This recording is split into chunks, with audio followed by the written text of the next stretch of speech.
ঘোষণাপত্র এটাই চাচ্ছি যে নতুন বাংলাদেশে যে সিকিউরিটি, যেটা আমাদের মেইন যে সিকিউর লাইফ, এইটা যেন আমরা পাই। এই জিনিসটাই আমি চাইতেছি, আর কিছুই না।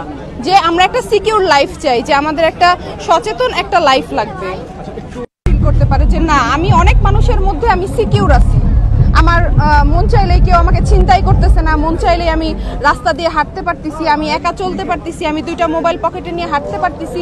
এই যে সিকিউর ফিল করা, এই সিকিউর ফিল করে যেন আমরা হাঁটতে পারি, চলতে পারি, এবং আমাদের পরিবারের মানুষদের যে শিক্ষা, তারপরে হচ্ছে সুস্থতা, এগুলো যেন সুন্দরভাবে আমরা বন্টন করতে পারি। প্রত্যেকটা চিকিৎসক, প্রত্যেকটা ডাক্তার, সবাই, তারপর শিক্ষক, সবাই যেন নতুন বাংলাদেশ গড়ে তুলতে সহযোগী হয়, এটাই আশা করব।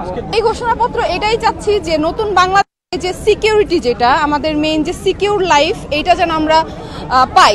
এই জিনিসটাই আমি চাইতেছি, আর কিছুই না। যে আমরা একটা সিকিউর লাইফ চাই, যে আমাদের একটা সচেতন একটা লাইফ লাগবে। আপাবিহীন 1 বছর, হ্যাঁ, একটা সিস্টেমের মধ্যে যখন দেশ চলতেছিল, তখন আপাত উল্টাপাল্টা যা ছিল সব ধামাচাপা দিয়ে দিছে। তো এগুলো তো এখন ধামাচাপা হইতেছে না, কিছু কিছু জিনিস অনেকে করতেছে, এগুলো হচ্ছে রিফিল করতেছে, প্রকাশ পাইতেছে। তো এগুলো যখন প্রকাশ পাইছে, তখন অনেকে মনে করতেছে না দেশ তো পুরো বিশৃঙ্খলায় ভরে গেল। ব্যাপারটা এরকম না। আপা যখন ছিল, বিশৃঙ্খলা প্রচুর পরিমাণে, কিন্তু এগুলো ধামাচাপা পড়ে গেছে। এখন বিশৃঙ্খলা হচ্ছে আস্তে আস্তে একটু একটু করে রিফিল পাচ্ছে।